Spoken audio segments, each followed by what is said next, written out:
Bonjour à tous et bienvenue sur la chaîne du Collectionneur 67. Aujourd'hui, on se retrouve dans ma salle de cinéma pour tester un projecteur qui m'a été envoyé directement par XGIMI pour en faire le test.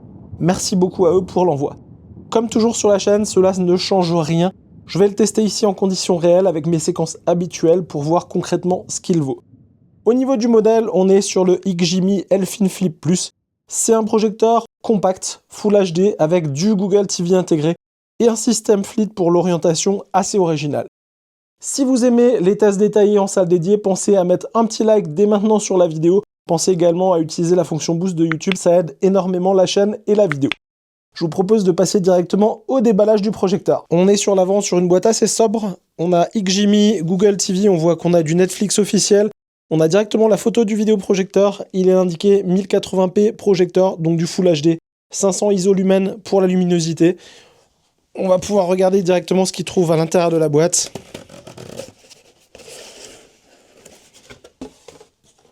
Petite protection sur le dessus. On va retrouver par ici directement le projecteur. On va le détailler un petit peu plus tard. On fait déjà une première petite vue du projecteur. On va le poser. On va regarder ce qu'il y a d'autre dans la boîte. On va retrouver par ici toute la partie documentation. Et dans le petit carton sur le côté, c'est la partie accessoires. Première des choses, je le souligne parce que c'est pas toujours fourni avec, on a les piles. On va retrouver l'alimentation du projecteur par ici. Petit bloc d'alimentation externe.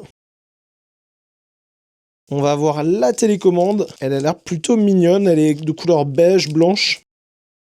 Voilà à quoi elle ressemble, avec les touches YouTube, Netflix, Prime Video, plutôt très propre au niveau de la télécommande. Et on a fait le tour directement du carton. On va faire le tour maintenant du vidéoprojecteur un peu plus en détail. Première très bonne surprise sur ce vidéoprojecteur, et c'est sur la partie télécommande. On est sur une télécommande qui est rétroéclairée. C'est vraiment la première fois que je vois ça sur un projecteur à ce prix-là. Au niveau du vidéoprojecteur, on a le système d'orientation flip qu'on va retrouver par ici. D'où le nom du vidéoprojecteur, ça c'est très pratique, vous allez pouvoir projeter notamment au plafond si vous le souhaitez. C'est vraiment très malin à ce niveau-là. Sur la partie avant, on va retrouver l'optique, on va retrouver les différents capteurs qui vont permettre tout simplement la correction du trapèze et la correction du focus.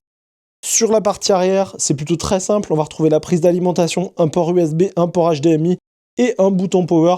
C'est vraiment fait pour tout le monde et ultra simple à manipuler. Sur la partie technique, cette fois-ci, je l'ai déjà dit un petit peu tout à l'heure, c'est un vidéoprojecteur qui est Full HD, résolution 1920 x 1080p. On a une technologie DLP, on a une source lumineuse LED. Elle est annoncée pour 25 000 heures de fonctionnement, vous êtes vraiment tranquille, il n'y aura pas de lampe à remplacer. Côté luminosité, on est sur du 500 ISO lumen, et je précise bien ISO lumen, c'est la norme la plus réaliste que les chiffres marketing qu'on voit souvent marqués ailleurs. Concrètement, il va être très bien dans une pièce sombre comme la mienne. Il va être correct avec une lumière tamisée. Par contre, il ne va pas être fait pour une lumière avec plein jour. Au niveau du contraste, on est sur du 4000 pour 1. On a une couverture de l'espace colorimétrique REC 709 de 121%. On va donc avoir des couleurs dynamiques sans être artificielles. Au niveau de la consommation électrique, et ça vous aide beaucoup à m'en parler, sur ce projecteur, on est sur 65 watts. C'est vraiment très faible comparé à un projecteur home cinéma classique qui peut monter à 200 voire 300 watts de consommation. On va avoir, à cause de cette faible consommation, une faible chauffe, une ventilation maîtrisée et du coup un usage économique. Au niveau de la projection, on est sur un ratio de 1,2 pour 1, ce qui veut dire que pour 100 pouces, on va devoir être à environ 2,4 mètres de distance. Je vous propose maintenant de le brancher. On va faire l'installation. Le projecteur est branché, plus qu'à appuyer sur le bouton pour l'allumer. Et on va aller regarder ce qui se passe directement sur l'écran. Et là, on va projeter sur un écran de 150 pouces dans ma salle. On va voir la taille qu'on arrive à obtenir. On a l'autofocus qui s'est lancé directement à l'allumage. On a également la correction du trapèze qui s'est lancée. On peut directement régler la correction en 4 points si on le souhaite. Et du coup, en quelques secondes, l'image, elle est nette et elle est bien alignée. J'ai pas eu le temps de vous filmer, mais on a déjà eu l'appairage de la télécommande qui s'est fait. J'ai appuyé juste sur un bouton, l'appairage s'est fait, vraiment très efficace. Et là, on est au niveau de la config de la langue. Alors, première des choses qui est très choquante sur ce vidéoprojecteur, c'est le bruit de fonctionnement. Honnêtement, on n'entend quasiment rien, donc c'est un super bon point. Je pense que le fait d'avoir une petite alimentation, le vidéoprojecteur ne chauffe pas beaucoup, et vraiment, premier point très agréable. On va faire ensemble, du coup, la config complète de l'Android TV. C'est toujours aussi simple. Cette fois-ci, je vais même pouvoir utiliser mon téléphone avec l'appli Google Home. J'ai juste à scanner le QR code. Je vais dans l'appli. Je scanne mon petit QR code. Et là, c'est parti. Il va me trouver mon appareil. Et la config, elle va être vraiment ultra simple avec ça. Alors, je ne sais pas pourquoi, certaines versions du Google TV, il faut le configurer à la main. D'autres, ils utilisent Google Home. Et franchement, c'est encore plus simple avec Google Home. On a la connexion qui vient de se faire sur le téléphone. Donc là, vous avez vu, on est connecté. Ce qui est bien, c'est qu'on va directement connecter le Wi-Fi avec le téléphone. C'est vraiment, une fois de plus, encore plus simple. Bien entendu, il prend le Wi-Fi en 2,4 et 5 GHz. Là, je me connecte à un Wi-Fi 5 GHz. On aura un peu plus de capacité. Là, vous pouvez le voir à l'écran. Il est en train de se connecter. Même pas besoin de mettre de mot de passe. On est déjà connecté. Pour l'instant, c'est vraiment un sans faute au niveau de la connexion du vidéoprojecteur. Il est vraiment ultra simple. Là, il est en train de faire la connexion au compte Google. J'en profite pour vous dire que dans ma pièce, j'ai la lumière allumée sur le fond de la pièce. Et malgré tout, pour le moment, avec ces 500 lumens, il s'en sort quand même plutôt pas mal. On arrive bien à distinguer ce qui est affiché à l'écran. On a directement la configuration du téléviseur, en l'occurrence plutôt le vidéoprojecteur. Au niveau du téléphone, là, il me demande de lui mettre les services qu'on va utiliser. En l'occurrence, dans mon cas, on va faire du YouTube, du Netflix pour vous montrer. Bien entendu, ça prend en charge Disney+, Prime Video. De toute façon, on a accès à l'intégralité du store Google. Donc c'est vraiment très très simple d'installer toutes les applications qu'on souhaite. Même les applications type Free TV et autres, vous n'aurez aucun problème. Là, il me demande de choisir le fond d'écran. Et c'est bon, j'ai déjà fini la config sur le téléphone. On n'a plus qu'à le laisser finir de son côté. Là, il va nous expliquer les touches de la télécommande. D'ailleurs, c'est plutôt pas mal. Là, c'est la touche de mise au point. Mise au point automatique terminée. Et si on le souhaite, on peut le faire en manuel également. Et là, on est absolument nickel. On continue. Correction de l'image. C'est directement dans les menus au niveau de l'installation. J'aurais pas besoin de vous le montrer dans les menus plus tard. Là, on a la correction automatique. Sinon, on va pouvoir faire la correction en 4 points. Je vais juste voir pour peaufiner légèrement. Mais d'origine, on est plutôt bien également. Franchement, il n'y a pas grand-chose à retoucher. Au niveau de l'image, je projette à une distance de 3,5 mètres, comme d'habitude au niveau de mes tests de vidéoprojecteur. Et mon écran, si on prend la taille totale, on est sur du 150 pouces. Là, je pense qu'au niveau de l'image, on se situe aux alentours des 135-140 pouces pour l'image. On est quand même déjà sur une très très bonne image d'une très bonne taille. Allez, je retourne en arrière. On est beau au niveau de la correction. Et là, on a la config qui est en train de se réaliser. Je pense qu'il y en a pour une dizaine de petites minutes. Vraiment, c'est ultra efficace, cette configuration Google TV. Je pense que c'est une des plus efficaces que j'ai rencontrées sur les vidéoprojecteurs que j'ai testés. Donc un très bon point encore une fois pour ce projecteur. Je vous ai dit 10 minutes, il en a que pour 6 minutes. Bien entendu, ça dépendra du volume d'applications que vous souhaiterez installer. Là, j'ai installé en complément uniquement du YouTube et du Netflix. Je laisse finir la config et on se retrouve tout à l'heure.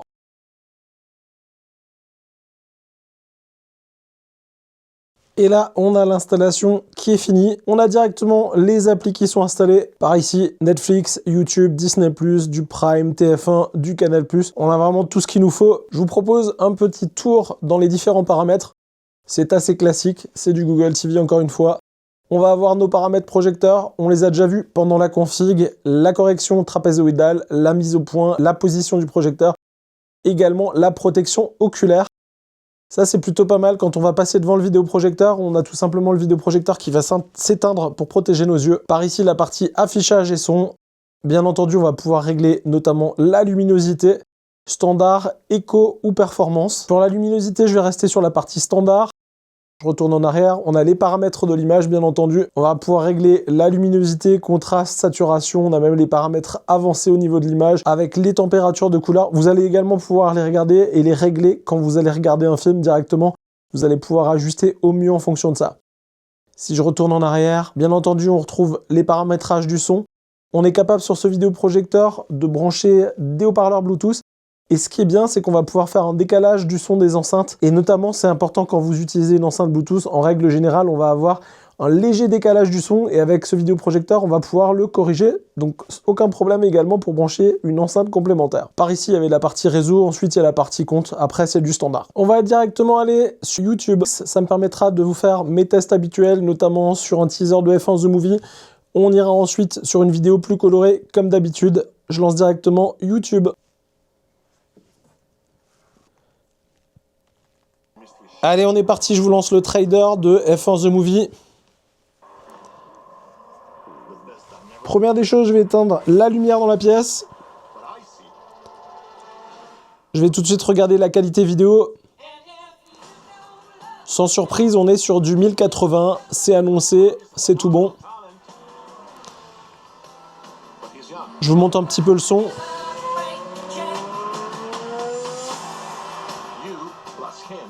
Au niveau des petits haut-parleurs intégrés, ça fait vraiment le taf. Vous pouvez le constater. Je suis assez impressionné par la luminosité. On est sur 500 lumens, mais malgré tout, il s'en sort très très bien. Encore une fois, je suis dans une pièce sombre. Au niveau des couleurs, elles sont équilibrées. Ce qui est vraiment génial, c'est le bruit de fonctionnement du vidéoprojecteur. On n'entend rien du tout. Et vraiment, avec la lime de 65 watts, du coup, c'est une bonne surprise. On n'a même pas besoin de monter le volume. De toute façon, on n'entend pas le bruit de fonctionnement. Je trouve que même dans les zones sombres, il s'en sort bien. Les passages rapides et les mouvements, ils sont vraiment très très propres. On a des contrastes également qui sont bons. Après, au niveau des noirs, c'est pas ultra profond, mais franchement, les détails restent visibles. Il est vraiment cohérent, ce petit vidéoprojecteur. Je vous l'ai pas encore dit, mais au niveau du prix, c'est un vidéoprojecteur qu'on va retrouver notamment sur Amazon aux alentours des 450 €. Et c'est vraiment une proposition tout à fait cohérente que nous fait XGIMI. Un bon petit projecteur qu'on va pouvoir transporter vraiment partout. Il est tout petit. Et une fois de plus, il s'en sort très bien. Je pense que vous allez pouvoir le mettre sans problème dans une chambre d'enfant, dans votre chambre pour regarder un petit film au plafond par exemple. Et bien sûr, vous allez pouvoir l'emmener partout avec vous. Allez, on part sur une autre démo, un peu plus colorée cette fois-ci. Allez, on repasse sur ma vidéo habituelle. Ça vous permet une fois de plus de comparer les différents vidéoprojecteurs. Ce vidéoprojecteur, du coup, propose du HDR. Bon point également. Première des choses, comme toujours, on regarde la résolution. On est cette fois-ci sur du 1080p, 60 images secondes et HDR. Une très très bonne chose. On a pas mal de vidéoprojecteurs dans cette gamme qui ne proposent pas la partie HDR.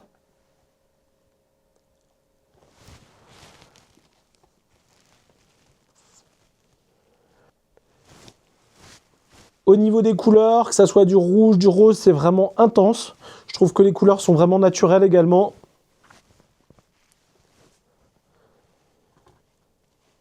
Le contraste, une fois de plus, il est plutôt pas mal. Le noir, il n'est pas parfait, mais encore une fois, sur ce type de vidéoprojecteur, c'est normal. Les dégradés également sont bien fluides. Vraiment une bonne petite surprise. Je trouve qu'il est capable quand même de générer une image d'une grande taille avec peu de recul. Ça, c'est intéressant. Et malgré les 500 lumens annoncés, franchement, il s'en sort bien. C'est vraiment au niveau des couleurs où je suis assez bluffé, tout simplement. On a vraiment une bonne colorimétrie, je trouve. Allez, je vous laisse encore un peu profiter de cette jolie démo. Et ensuite, on va repasser à l'accueil pour en parler encore un petit peu.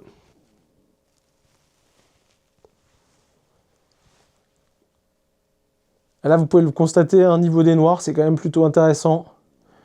Niveau couleur, sur le bleu, le rouge, le jaune, il s'en sort bien. Il ne fait pas de mélange au niveau des couleurs. Bon petit dégradé entre les couleurs, comme vous pouvez le constater.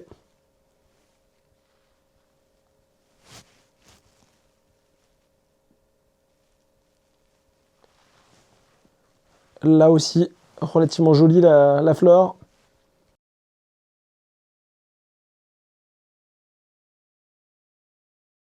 Allez, je vous propose de retourner à l'accueil cette fois-ci.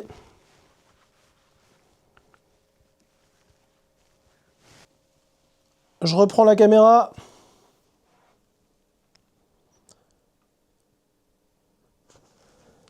Je vais maintenant vous faire ma conclusion sur le test de ce vidéoprojecteur, le XGIMI Elfin Flip Plus. C'est un projecteur qui ne va pas remplacer un vidéoprojecteur home cinéma haut de gamme, mais c'est clairement pas son objectif. Il a pas mal d'atouts ce vidéoprojecteur, notamment sa télécommande rétroéclairée, son bruit de fonctionnement, on l'entend pas du tout, sa puissance au niveau alimentation, il va pas consommer grand chose, on est à peine sur 60 watts, C'est un projecteur qui va être idéal dans un salon, une chambre, un usage mobile, du streaming le soir par exemple. C'est vraiment un produit très équilibré. Il est compact, il est simple à installer et en plus de ça, il a une Google TV intégrée, ça c'est toujours aussi pratique. Un grand merci à XGIMI pour l'envoi du produit. Au niveau du projecteur, je vous mets bien entendu le lien vers le site XGIMI. Vous allez voir, ils ont pas mal de projecteurs assez intéressants qu'ils proposent. Je vous mets également le lien Amazon de commande de ce vidéoprojecteur. Vous le trouverez aux alentours des 450 €. Si vous aimez ce type de test en salle réelle avec un comparatif cohérent, pensez à mettre un like sur la chaîne, vous abonner également et activer la cloche de notification. Pensez aussi à utiliser la fonction boost de YouTube. Ça permet vraiment à la chaîne du Collectionneur 67 de continuer à évoluer. Dites-moi en commentaire si vous êtes plutôt projecteur portable compact ou une vraie installation home cinéma fixe. Moi je vous dis à très bientôt sur la chaîne du Collectionneur 67.